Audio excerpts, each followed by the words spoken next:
अस्सलाम वालेकुम नाज़रीन, मैं हूं शेख रहमत अली, आप देख रहे हैं क्राइम टुडे न्यूज़। नाज़रीन, जो दो एडवोकेट का जो कत्ल हुआ है पेतापल्ली में, उसके ताल्लुक से कल रात में विजयनगर कॉलोनी इलाके में एडवोकेट की जानिब से एक प्रेस कॉन्फ्रेंस की गई।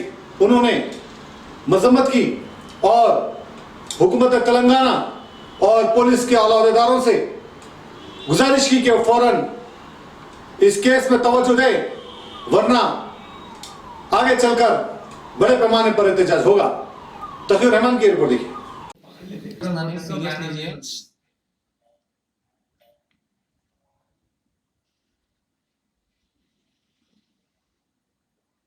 वालेकुम, मैं Mir Nizam Ali Khan, advocate Telangana high court, और मेरे साथ एडवोकेट खदीर, एडवोकेट अब्दुल वासिर और एडवोकेट मुजाहिद। आज यहाँ पर हम हमारे ऑफिस पर प्रेस कॉन्फ्रेंस किए हैं एक बहुत ही सीरियस मसले पर।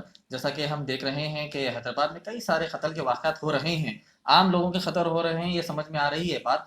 मगर कल जो वाक़या हुआ है हैदराबाद में, हैदराबाद के करीब 17 फरवरी 2021 को दो हाई कोर्ट के सीनियर एडवोकेट्स का दिन दहाड़े रोड पर बहुत ही दर्दनाक तरीके से उनका कत्ल हुआ है। यानी हस्बैंड एंड वाइफ का कत्ल हुआ है दिन दहाड़े रोड पर। तो इसका हम बहुत ही शदीद अल्फाज में कंडम करते हैं। इसको जो हम ये रिक्वेस्ट करते हैं पुलिस डिपार्टमेंट से और हुकूमत तेलंगाना से कि जो भी एक्यूज्ड है उनके खिलाफ जल्द से जल्द कार्रवाई हो। कार्रवाई ये हो कि जल्द से जल्द उनको कुछ सजा दी जाए। ऐसा नहीं कि ट्रायल लंबा चलते जा रहा है, इमीडिएटली उनको पकड़ा जाए। मैं बात ये कहना चाह रहा हूं कि आम तौर पर जैसा लोगों का कत्ल होता है, हम बात समझ में आती है, हाँ भाई किसी बात पर हो गया, मगर ये जो एडवोकेट्स का कत्ल होना, ये जुडिशियरी पर अटैक है, लॉ पर अटैक है, कॉन्स्टिट्यूशन पर अटैक है और हमारी डेमोक्रेसी पर ये बहुत बड़ा अटैक है। क्योंकि एडवोकेट, जैसा कि हम जानते हैं कि एक ऑनरेबल प्रोफेशन है और एडवोकेट्स का जो काम होता है, जैसा कि पूरी दुनिया जानती है कि किस तरीके से हमको बात कर किस तरीके से बेगुनाह को बचाने का हमारा काम होता है। तो उन पर ही कत्ल कर देना, उनको दिन दहाड़े, ऐसा नहीं कि रातों रात ये काम है, दिन दहाड़े बीच रोड पर, वो भी हाईवे बीच रोड पर इस तरीके से कत्ल होना, ये बहुत बड़ा अटैक है हमारे एडवोकेट्स फ्रेटर्निटी पर। तो हम ये गुजारिश करते हैं कि एडवोकेट्स के ऑनर को बचाया जाए। इस मसले को बहुत ही ज्यादा सीरियस लीजिए। ऐसा नहीं कि कोई आम आदमी का कत्ल हो गया, हाँ भाई एक्यूज को जो है रिमांड पर लिया, ट्रायल चल रहा है, ऐसा नहीं। एडवोकेट फ्रेटर्निटी पर ये बहुत बड़ा अटैक है, जुडिशरी पर अटैक है, ये लॉ और कॉन्स्टिट्यूशन पर अटैक है। तो हुकूमत तेलंगाना से ये गुजारिश करते हैं कि जल्द से जल्द इसकी कार्रवाई की जाए और जो है एक्यूज को सजा दी जाए। ऐसा नहीं कि ट्रायल चल रहा है, मैं बार बार ये कह रहा हूँ, ट्रायल नहीं, जल्द से जल्द सजा की हम गुजारिश करते हैं। और एक बात मैं कहना चाहता हूँ, मेरे दिमाग में ये भी बात आई है कि एक जो है, जैसा कि एडवोकेट्स, जैसा सीनियर एडवोकेट्स की बात करिए, जब वो सीनियर हो जाते हैं तो बड़े बड़े क्रिमिनल केसेस वो लड़ते हैं, बड़े बड़े सिविल केसेस लड़ते हैं, तो उनकी जान पर भी हमला आता है। ये केस में भी वैसे ही हुआ, उनकी जान पर हमला हुआ और उनके वो जान गंवा बैठे। तो मैं हुकूमत तेलंगाना से भी गुजारिश करता हूं कि जो है सीनियर एडवोकेट्स को, जो बड़े केसेस हैंडल करते हैं, चाहे क्रिमिनल हो, चाहे क्रिमिनल से उनका मिलना जुलना होता है केसेस के सिलसिले में या सिविल केसेस के सिलसिले में, तो उनके एक लाइसेंस रिवॉल्वर दीजिए ताकि वो अपनी हिफाजत कर सके। अपनी हिफाजत के लिए लाइसेंस रिवॉल्वर दीजिए। बड़े बड़े बिजनेसमैन को भी देते हैं उनकी अपनी हिफाजत के लिए, तो एडवोकेट्स को तो देना चाहिए। तो ये एक मेरी रिक्वेस्ट थी हुकूमत तेलंगाना से।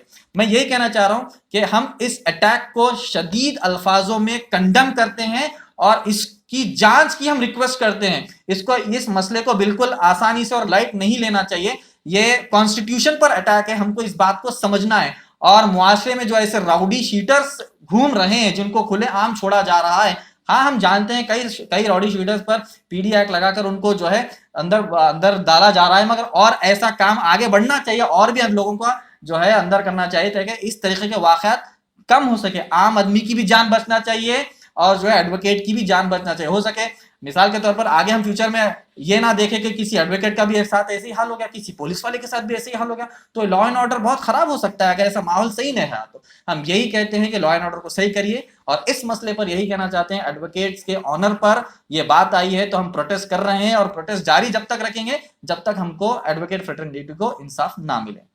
प्रोटेस्ट तो हमारा कॉन्स्टिट्यूशनल राइट है, प्रोटेस्ट कॉन्स्टिट्यूशनल राइट है, वो करना हमारे लिए जायज है। आर्टिकल नंबर 19 के तहत कॉन्स्टिट्यूशन में प्रोटेस्ट करना जायज है। अब जो है अगर हंगामा हो गया प्रोटेस्ट में, अगर कोई प्रोटेस्ट में अगर कोई जो ऐसा कोई हरकत हो गई, बड़े बड़े नारे लगा दिए या फिर वैंडलाइज करने की कोशिश करे, तो पुलिस लॉ एंड ऑर्डर बचाने के लिए गिरफ्तार करना ही पड़ता है। मगर गिरफ्तार का माना ऐसा नहीं है कि उनको जेल में डाले, काउंसलिंग वगैरह कर पुलिस स्टेशन से उनको भिजा दिया जाता है। हुकूमत का दावा है कि जो है इन 7 सालों में तेलंगाना में पुरअमन माहौल रहा है, उसके बाद ये वाक़या हुआ, इस पर आपको क्या है? देखिए, हुकूमत का तो हुकूमत चाहे वो हिंदुस्तान की हो चाहे तेलंगाना की हो, कई सारे अपने स्टैटिस्टिक्स बताते हैं।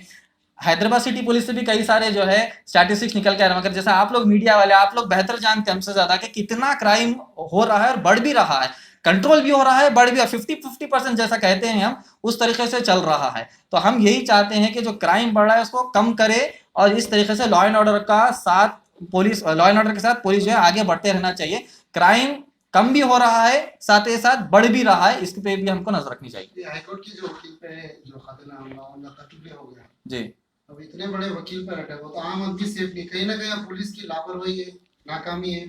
बिल्कुल। मैं अपनी मेरे स्टेटमेंट में मैं वही कहा कि राउडी शीटर्स, ऐसे जो राउडी शीटर्स होते हैं, इनको भी जल्द से जल्द गिरफ्तार करना चाहिए। और वो केस में वो वकील साहब ने प्रोटेक्शन मांगा था, प्रोटेक्शन मांगने के बावजूद भी उनको प्रोटेक्शन नहीं दिया गया। इमीडिएट प्रोटेक्शन देना चाहिए ना, पुलिस का भी यहाँ पर काहिली मालूम होती है। इमीडिएट प्रोटेक्शन देना चाहिए, केस के सेंसिटिविटी को समझना चाहिए, समझ कर प्रोटेक्शन देना चाहिए था, प्रोटेक्शन नहीं दिया और इस तरीके से वाकयात पेश आए। पार्टी का नाम भी आ रहा है उसमें। देखिए, जब तक कोई चीज फाइनलाइजेशन नहीं होती है ना, पार्टी का नाम मैं नहीं ले सकता। खैर, मीडिया में कई सारे पार्टीज के नाम आए, वो फला आदमी वो फला पार्टी से जो है वाबस्ता रखता है, कंफर्म हो जाने चाहिए, क्योंकि इन्वेस्टिगेशन के दौरान कोई भी चीज डिक्लेयर करना सही नहीं होता।